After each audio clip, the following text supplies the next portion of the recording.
the topic today is how to prepare for censorship, and this is just an ongoing thing. It's been my whole writing career as I find. Hello, Bridget. I find I'm always kind of my perspective is always the one that's pushed off the into the fringe. We've seen this more and more in the United States as this country has embraced this more hostile ideology. So they're going to try and do more that everything that they can to silence people that just want to talk about common decency. And so Wendy's been working with Beehive, and we're just going to talk about other platforms and other options as you see your growth slow down, and just other kind of places you can monetize and keep going, building your momentum. Because in my decades as a writer, nothing ever stays the same for very long. Things shift. Different people seem to become the anointed voices of the algorithm. So that's just something that's constantly on my mind. I'll be looking forward to reading the comments as you put through. Wendy just put a bunch of links, but Yeah, I'll turn it over to you guys. yeah, self-advertising. Yeah, no, that's the whole idea. That's perfect. So people have asked me fairly repetitively. Eileen G is one of them. Why it was that I left Substack for long form content. I still do my live sessions on Substack, but for the most part, my live sessions are multicasting to YouTube, Twitch, Instagram, TikTok, and then now ultimately Substack. But censorship being the problem, because Substack constantly changes the algorithm for how it is our content gets seen, who it gets seen by, and why. There are other categorical issues for why Substack isn't the platform for writers. We can go into that later, but um, the big thing. So let's just put the let's put the titles out there. So a lot of people. So Jeff Anderson, who that's the Sweaty Spice guy, he he went to Ghost, and Ghost is an open source newsletter platform. You can self host it. Um, excuse me. Or you can go with a paid plan that provides growth mediums and ad support and boosting and so forth. Beehive, which is the current product that thistleandmoss.com and thistleandfern.org and thepoetmiranda.com are all hosted on, is Beehive. And Beehive offers those services. And I'll talk about those because Ghost's services and Beehive's services are very similar. So I want to be clear, by the way.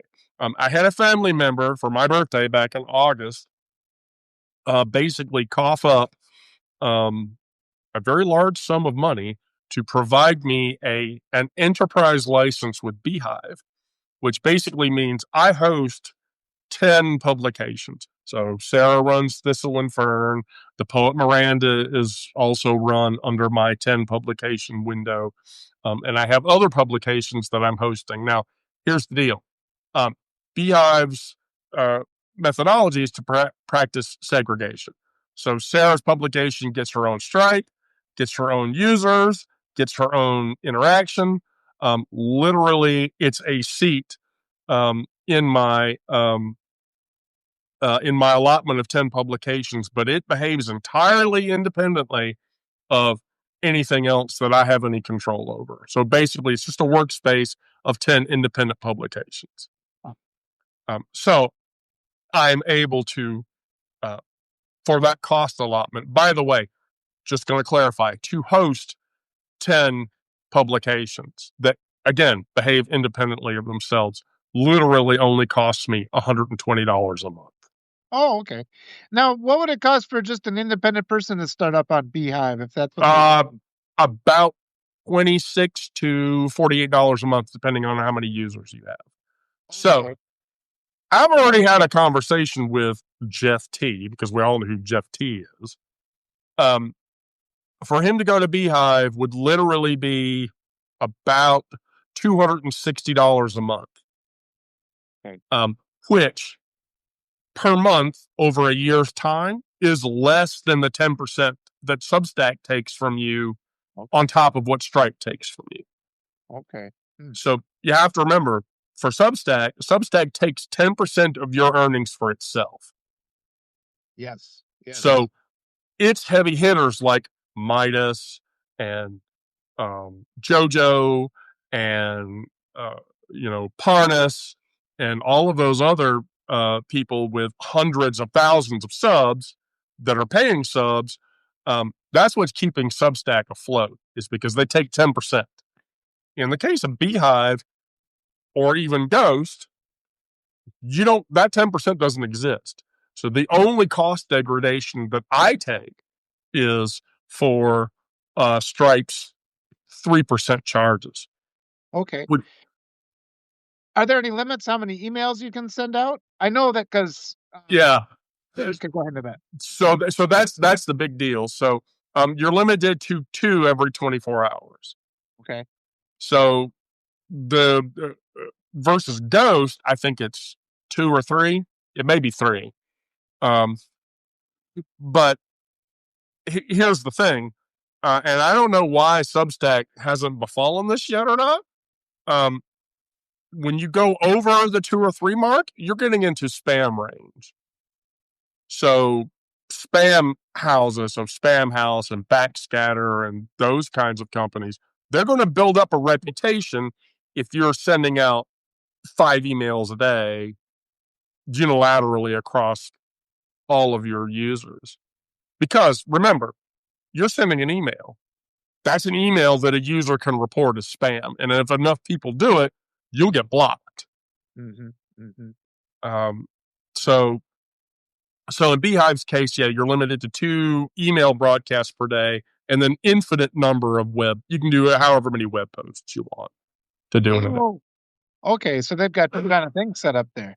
Yeah. And again, for the people that are just joining, we're just kind of discussing because I've been in the writing business long enough where it's like things go well on a platform for a while, but then something radically changes. And I just have had to jump platforms a whole bunch of different times. And I love all the opportunities I've had on Substack. I love all the opportunities I've had on Medium. But even so, like the more about this that we can learn about, the better. And it's sounding like, yeah, Substack is a really nice option because you can just jump on and start writing. And at first, you're sending out emails. And because you don't have any paid subscribers, it's like, oh, this seems like this is great.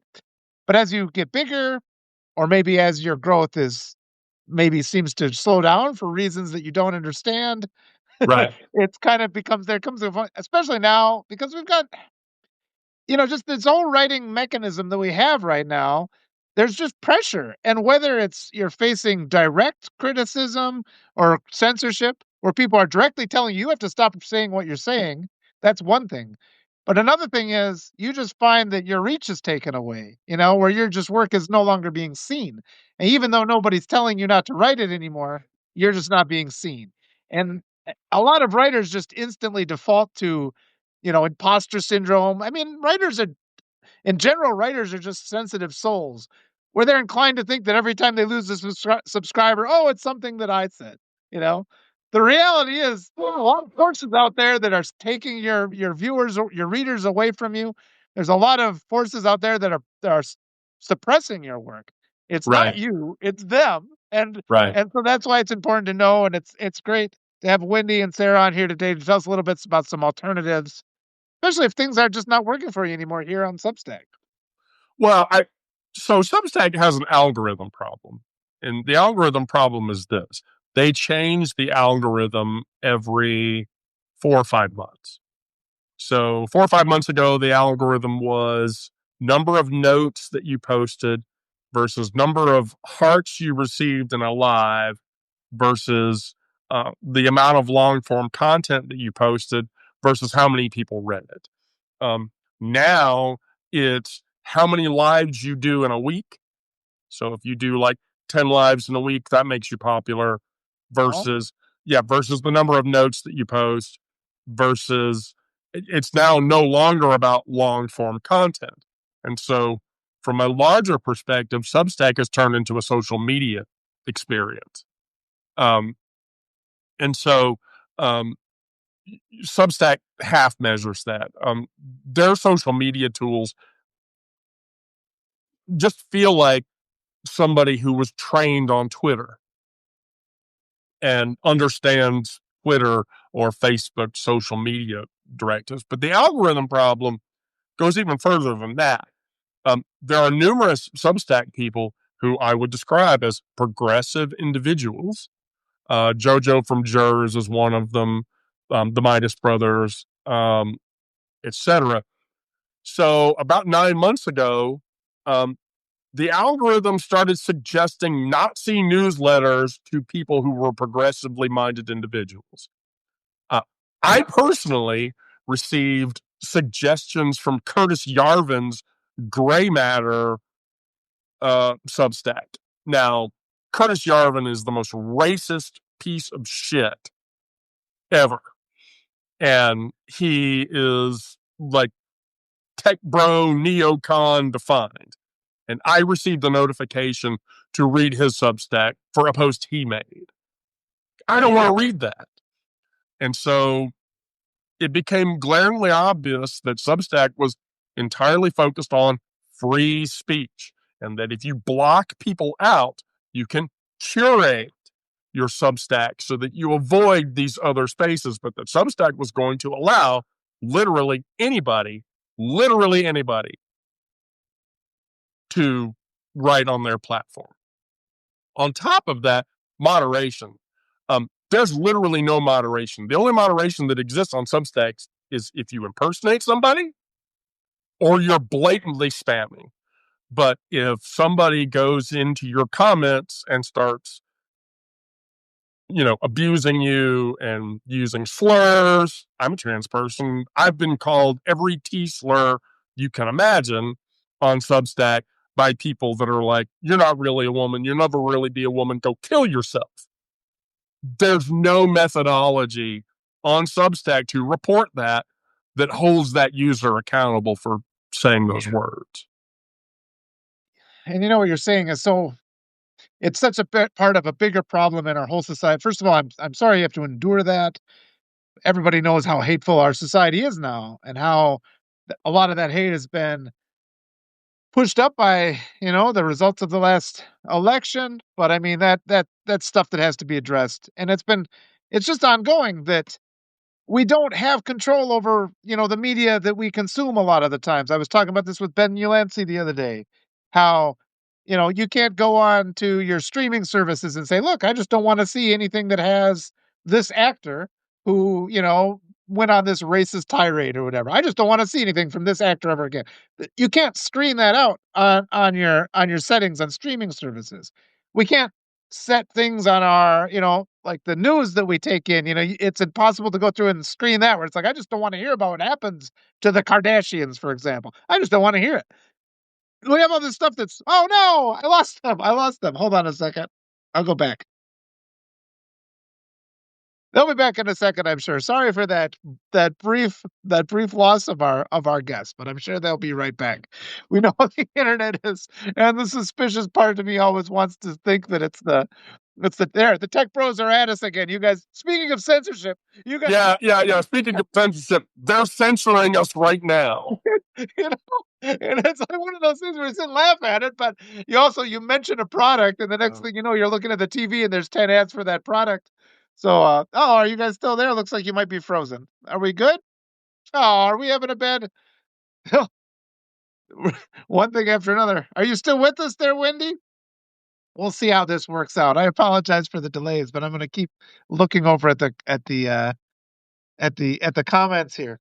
Oh, we lost them again. Well, hopefully, man, it seems you talk about conspiracy theories, you make jokes about conspiracy theories, and this kind of thing happens. But I'll get it back to you and give another summary of what we're talking about.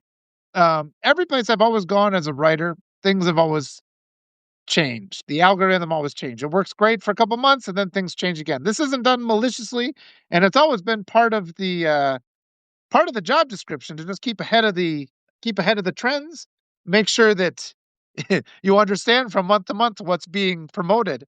Um, Wendy went through a bunch of other options for us, things like Ghost, things like Beehive, and I know there's just other platforms. And I always tell my subscriber list to just be prepared to one day not hear from me again on any given platform. And I guess I'll have to start writing some keywords so that people can recognize it's me. Although I can also just post these videos so that people see that it is in fact me talking again.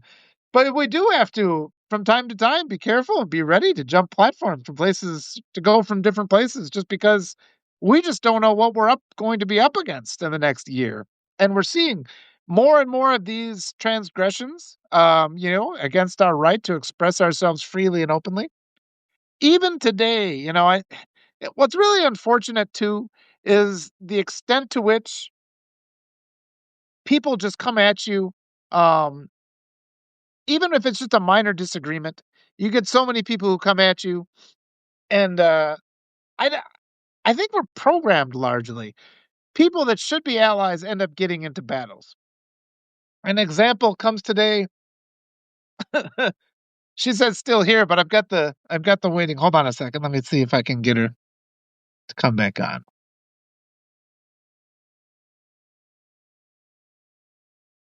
Okay, I'll cancel this invite and do it again.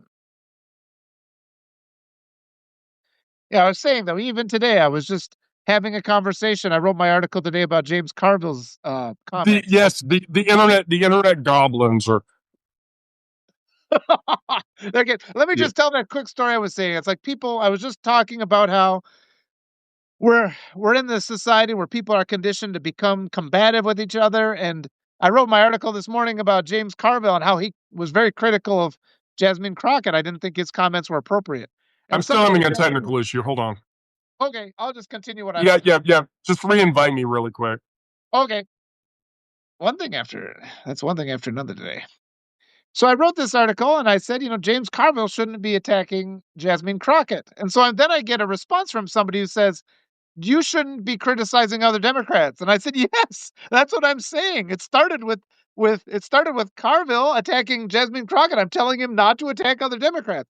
And then I ended up this person kept fighting with me until I eventually had to block them. And I just kind of wish we would get to this point where people could actually practice what they preach and live by the Well, disagreement philosophy. yeah, that's an even larger focus issue. Like I said, we're in Muskian free speech. I mean, literally, you can go on to Substack and you can post the most offensive, the most racist meme ever, and you'll never suffer an ounce of criticism or an ounce of political victimhood over that. Um, and I'm sorry, it's bullshit in my opinion. Yeah. That's I've had so many people, and even the other day when I was talking with Shane about this, and he was talking to his professor, and a professor was saying, we have to have on our campuses the ability to, combat. We can't have restrictions. Like, you know what? There have to be restrictions on. We already accept boundaries on free speech. Threatening speech is not permitted. It's not protected by the Constitution. So we have this kind of unfair. There's the guys that say that they're the free speech defenders who are the first ones then, use under the veil, it's just another dog whistle. Under the veil of free speech, they claim the right to say anything you want. And unfortunately, it's people like me that get censored, and you, Wendy, end up getting censored. So then that brings us back to what we're talking about, finding these other platforms that we end up having to be refugees at because we're kicked off of other places. So I'll turn it back over to you. I'm glad I got on a So roll there because you had to. so yeah, so Sarah and I and Miranda and others, we felt like we were getting censored out. Our viewership had gone way down. Um, People were competing for space. Reader content engagement had gone way down. And so I said, okay. So I went to my sister and I was like, look, I'm publishing this newsletter. I'm successful. I'm making tens of thousands of dollars a year and I'm happy. I want to continue to do that because I'm trying to retire to it. And I have content, relevant content. in the amount of between 3 and 4,000 articles that I've written over the years that can be published. And so she says, well, you're on Substack. That's part of your problem. Now, I want to be clear. My sister is an executive uh, director for a large video game company. That's all I'll say. Um, and so she says, I have people that have opinions about this. So let's talk about that. And I said, okay. And so she said, really, here's what I would tell you to do: Ghost, Beehive, or ConvertKit if you're talking about fiction, nonfiction, and geopolitical distribution. Um, where an algorithm doesn't control who sees what you write versus who does. So I went and, you know, I validated in reference to um, Substack. My Substack was filling egregiously with spammy, attacking, personal attacking comments. So I have a Substack post that has 6,000 likes. That's the post about calling Barron Trump a moron because he failed out of NYU.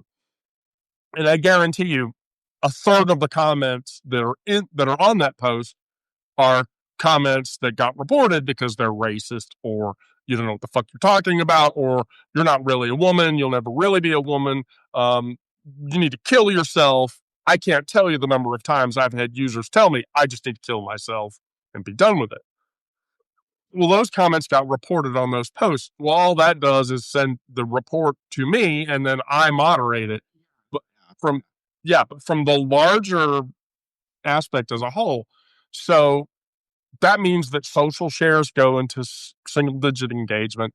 Um, the same content that I'm hosting through Beehive, I'm back to the engagement numbers and the reading numbers that I had before my Substack stats went into single digits. So then, monetization. So we talked about this briefly. So Substack takes 10% of everything you make plus your strike fees. Beehive doesn't do that. Beehive charges you for the number of users you have, but that number does not equal 10% of your yearly take. It doesn't. It doesn't equal 10% of my yearly take. My yearly take is about, I'll just put it this way: my paid for subscribers more than cover my Beehive charges, and I'm hosting 10 publications on top of my own to do that with. Design. One of the biggest issues that I have with Substack is that all Substacks look like every other Substack. There's no categories. The only categorization change is the homepage, how the homepage is situated, and colorization. The other thing that Substack doesn't allow HTML embedding. Substack doesn't allow API call embedding. Substack does not allow. So there's a whole slew of customization crap that you know you don't get from Substack that you would get from another resource. So, like for instance, just last week, I built a Python application that I'm using an HTML and API embed to replicate Substack chat on my Beehive instance. And when I did it, the Beehive devs came to me and they were like, wow, that's really cool. You did that? Yeah. And it works. And they're like, hey, can we use this? I'm like, if you want to use it and embed it into the application so that I don't have to use my, which is still kind of pretty and attractive, chat medium or whatever, then great, do so. Go for it. That's the other thing about Beehive that I really prefer, is because developer engagement. Yeah. The developers of the application will actually talk to you. If you run into a problem, they will fix it. You can't do that with Substack. You have a problem with the way Substack renders something that you wrote, you can file a ticket. Good luck getting an answer. Yeah. And that's, and then this is really interesting. And I'm just in talking to you, you've got a more of an understanding of programming than I do. I get a little lost in this, and mine's called I'd rather be writing. In my ideal world, I could just sit down and write and not think of any of this other stuff. And it's just sort of like, I'm just delighted on any of these platforms, but then they grow and things change, and everybody knows this from the very first day you started on social media, there would be an update, and then it's like this social media platform now sucks. And so our purpose here isn't to run down any platform, you know? It's just like it would be nice if they would come to us and they would put in the changes that we're asking for. You know, I personally would like to not be subjected to death threats or have anybody be subjected to that. That's something that needs to be part of every platform, but it also needs to become part of what we do in the United States, you know, just as our whole cultural ideology is like that. And it's just also important to know, I mean, there's this other larger theme. I was talking about it with Michelle Tehue, how the narratives are being gobbled up. And, you know, the reason, you know, authoritarians want to control what's said. I'd say, you know, we've got flooding in massive parts of the United States right now. Nobody's talking about that. There's all these problems that are just not brought up. Uh, what was her name? Melissa Hortman's assassination, that horrible tragic event. Rarely is anybody talking about that anymore. So there's so many stories that are suppressed. And it's just as writers, I guess, we have to become programmers to some extent these days just to kind of force our way into the digital highway and actually get our stuff seen. And so we're Oh, no, stuck no, with no, Walter. You just need to know somebody who's willing to write the shit for you. Guess what? yeah, they exist. Yes. Yeah. Sarah here has no technical coding experience knowledge. And anytime she wants something on her publication, I just write it for her and take care of it. Yes, yes. Oh, but you're expanding my mind. I want to ask real quick though on Beehive. How do you get more followers? There are some mechanisms in place in Substack, so you're getting more. How does Right. that work in Beehive? So that's extensive. So in Beehive space, they function on 4 layers of expression. So there's recommendations. So the recommendations engine is against other Beehive instances. Now, um, there are aligning Beehive instances that you recommend. I've personally taken, I think, 100 users from my recommendations on Beehive, and that's literally because I am bolstered. The 4 recommendations that I'm bolstering are LGBT, queer, and progressive friendly publications. Um, the next thing down is ad revenue, which is a growth revenue aspect. Oh, okay. So when you qualify for ad revenue, you can embed ads into your long form content. Now, on average, I'm just saying this, on average, pay per click on ads in Beehive is on average between $1.60 and $2.25. Okay. So I've had one post go like 200 clicks on my advertisers, and that turned into a large sum of money. Okay. Um, then you have another thing called boosting. And so what boosting does is that's money that independent publications put up front. And for every user that you send to that publication, they pay you money. So for instance, if you boost Thistle and Moss and you're in the Beehive space, I will literally pay you $100 per email subscriber that you send me. Wow, that much? That much? Yes. You Yeah. set that or? Yes. Yes, literally. Or I will pay you $5 for every web subscriber that you send to me. And so there's larger publications. There's the EV publication guy. I talk to him all the time.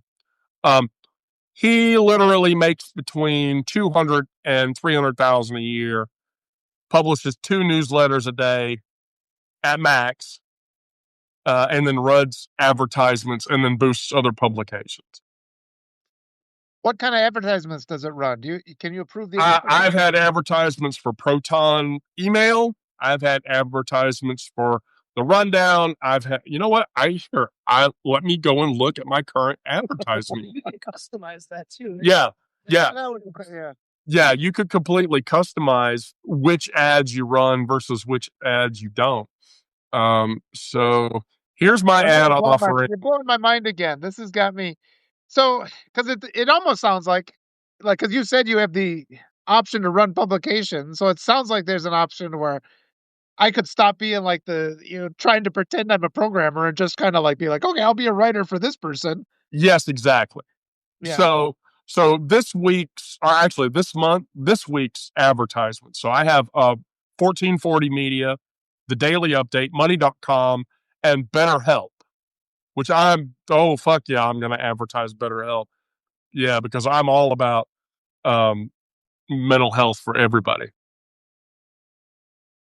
Oh, why is it problematic? Because they share your information with social media.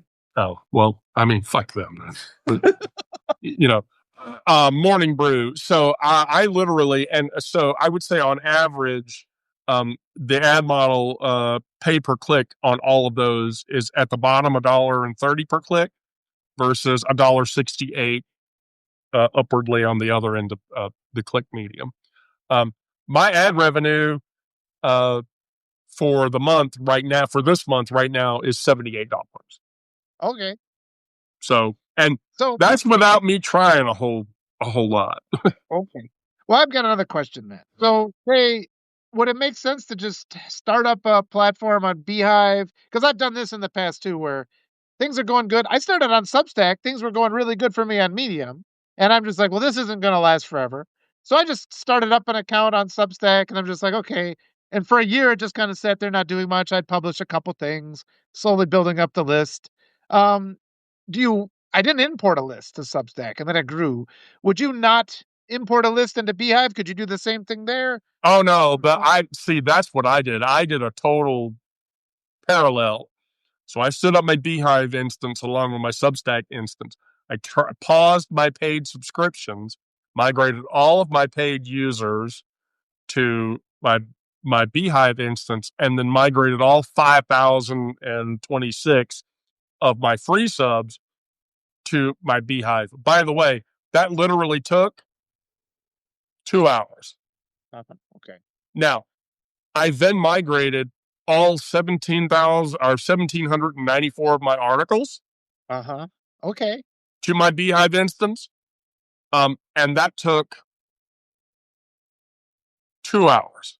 Oh, really? Because I Yes. thought there was an issue with downloading articles from Substack, that you can do that fairly easily? No, it's right. That all you do in Substack is you turn your paywall off for a day, and then you do the migration, and then you turn your paywall back on. Okay. And you don't lose paid subscribers when you do that? It's like a pause? Nope. Okay. No, when you pause paid subscriptions, that stops new subs from registering, and then you do the Stripe migration. So what the Stripe migration does is Beehive goes out to your Stripe instance and changes all of those users from Substack clarification to Beehive clarification, and it's totally seamless. Your users are seamlessly unaware of that transition. Okay. And do you do anything like a class where you help people migrate from one to the other? Is that something I offer that service. If somebody wants to migrate to Beehive, just come to me. I'll help you take care of it. Whether whether you want a seat in my publication space or you want a seat of your own, uh, I'll give you all of the tools. I have all of the HTML pre written for all of the shit that you would need, and then yeah, I can. Here's the thing: like for Miranda, I set up the poetmiranda.com entirely out of the gate to her specifications, and it took me a day. Yeah. And this is something I think this is really and because as of right now, I plan to stay on Substack, but things just change, and it depends on the hostility I have to endure in the next couple months. And in saying that, it should incentivize Substack to keep me here, but at the same time, Medium should have been incentivized to keep me there. And I still work on Medium, but I mean, a lot of these platforms, they really should be listening to us, especially when the creators who have a large following are saying, "Look, this is a threat to our existence," or if we can no longer work here. A lot of times we don't leave because we want to. We leave because we're pushed off. And then different people are facing different levels of harassment. So the people that are facing more harassment than me, I urge you to talk to Wendy, and we'll see how things go. Well, I say that's the thing. From Medium's perspective, as much from Substack's perspective, it's turning into a social media experiment. When you migrate to other services, Ghost, Beehive, ConvertKit, MailerLite, any of those. Those are just services. Those guys literally do not give a shit about social media algorithms matching people up or not. In Beehive space, yeah, there are Beehive newsletters I would never want to look at because they're far right wing Christian whatever. Here's the issue. That's entirely, I'm an island away from that. With Substack, I can't be guaranteed of that. I can't be guaranteed that if my content gets popular enough that some Nazi fucker is going to find it and make a comment. I've had on Beehive, I've been on Beehive now for 6 months. On Beehive, I've had 2 issues with 2 users, banned both of them. Yeah. And never again. Versus on Substack, there, especially towards the end, I literally was spending an hour a day banning accounts and moderating comments. Yeah. And this is different from platform to platform. That's another thing.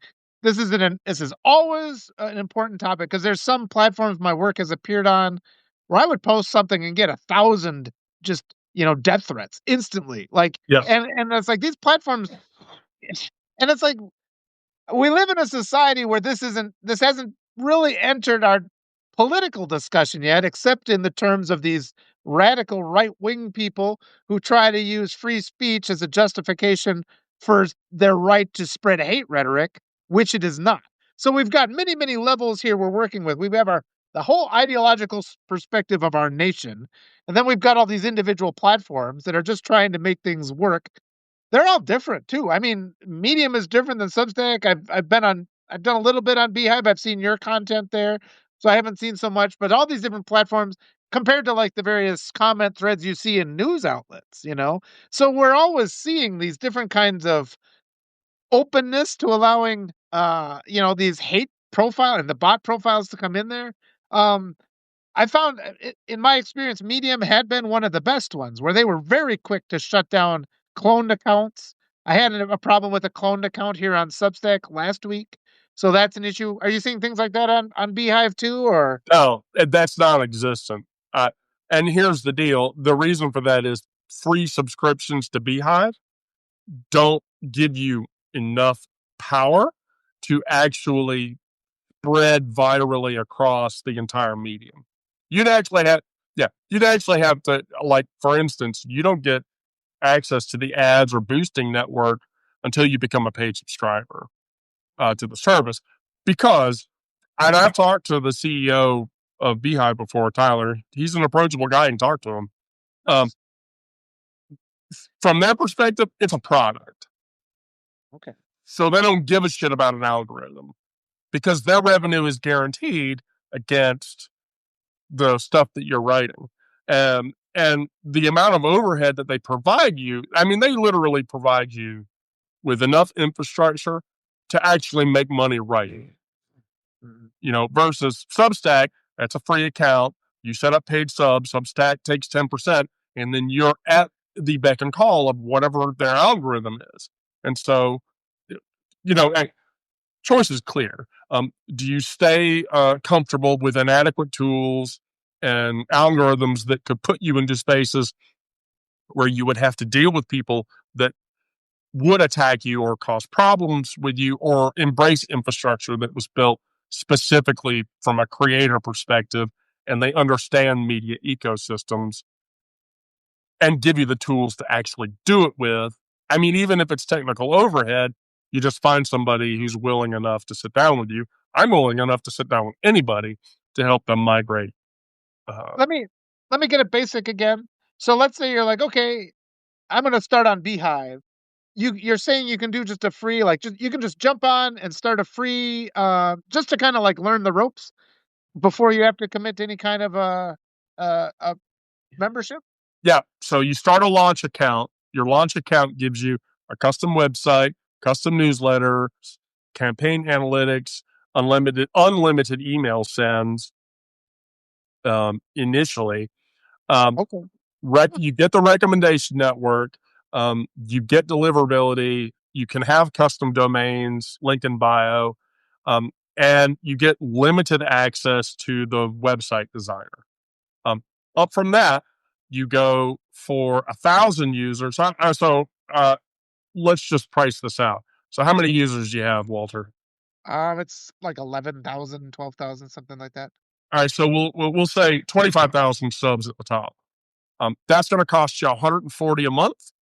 That gives you access to everything that the launch account has access to. It gives you ad boost, 0% take rate on paid subscriptions, digital products. You get the AI, you get the email automation, survey polls, advanced website analytics. You get webhooks. You have a team limited to 3 people. You get Slack access at that point, and then you get human support. Now, you go up from that to Max, which was where I was to begin with until my sister nudged me into Enterprise, and I'll explain that. So, Max gets everything that Scale gets. That for you would be $250 a month. That removes the Beehive branding. You get sponsorship for the storefront, so you can run your web store. Podcast websites, audio newsletters that are automatically generated, digital product appointments. You get RSS to send. You get up to 10 publications. You have unlimited seats to build your teams with, and then you get priority human support, and you actually get an account manager. Now, up from that is Enterprise. Enterprise gives you concierge onboarding, dedicated account manager, dedicated IP addresses. You get the Send API, custom publication limits, invite only webinars from the CEO, Tyler, VIP human support, deliverability reports, and dynamic content. Oh, and by the way, on my enterprise license, if I wanted to go into greater than 10 publications, I could. But that's literally so the enterprise custom pricing relative, that'd be the thing that Jeff would take because you need 100,000 subs to go into the enterprise license range. But And the Sarah worked with you as a publication then, or what's Sarah's publication about? I'm under Thistle and Fern, but I yes, just migrated my stuff from Substack over, and I've been publishing that way. Okay, and you found it pretty easy because it's blowing my mind a little bit. But again, I just like to be the writing guy. It does, but you're finding it was a fairly easy transfer, or Yeah, I mean that's basically all I'm doing is I'm writing. I'm making my own templates and stuff for like the different things that I want to publish. But in terms of customization, that's as far as I've taken it. yeah.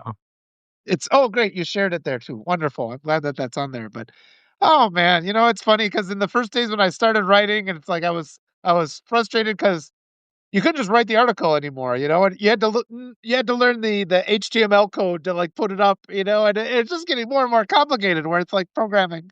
Go ahead. Oh no. Yeah, so that's the thing. Like from my perspective, I've so robotically automated that process because I've had to do it like a few times.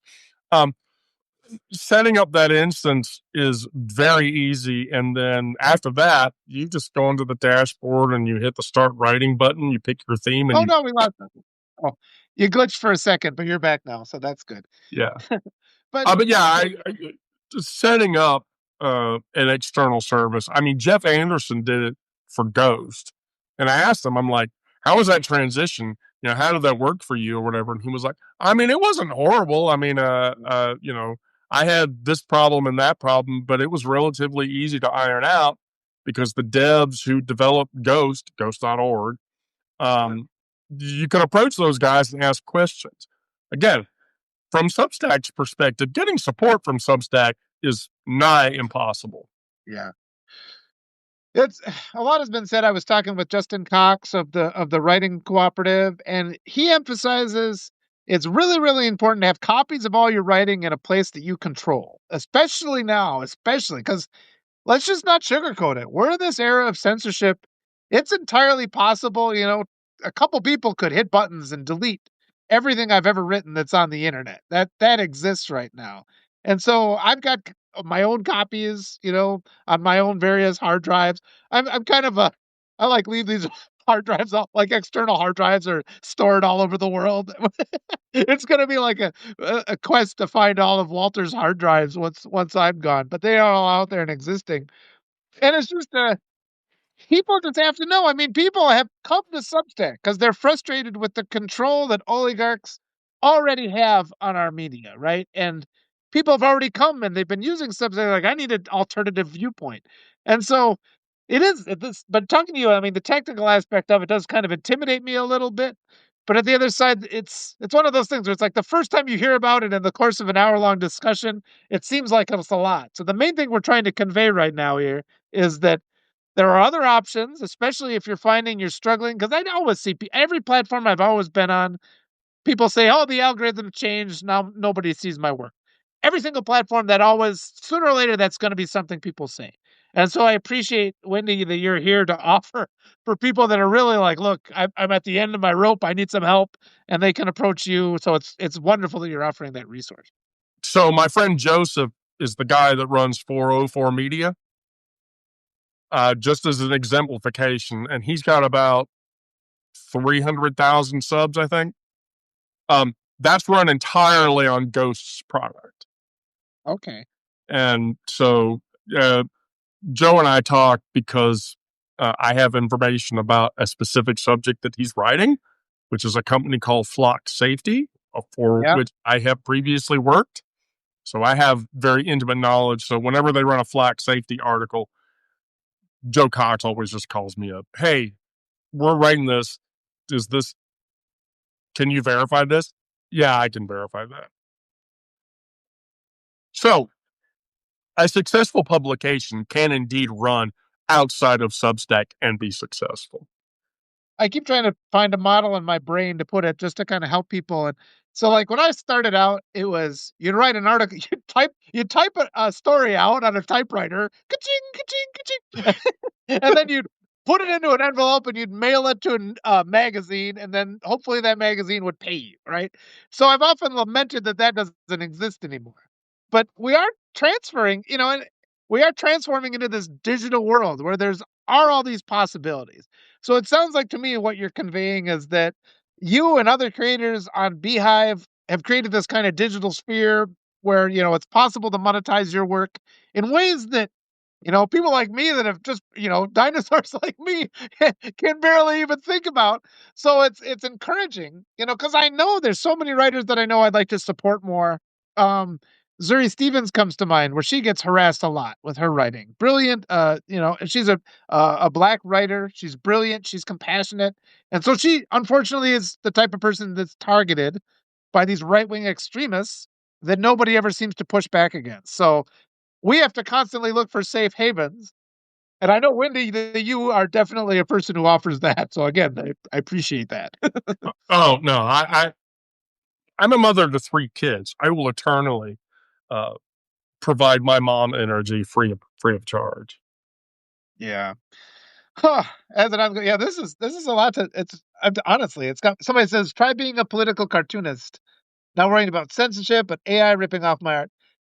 That's the thing I've seen too. Even little cartoons I've drawn, I've seen them replicated afterwards. It's just sort of like, okay, thanks for the credit.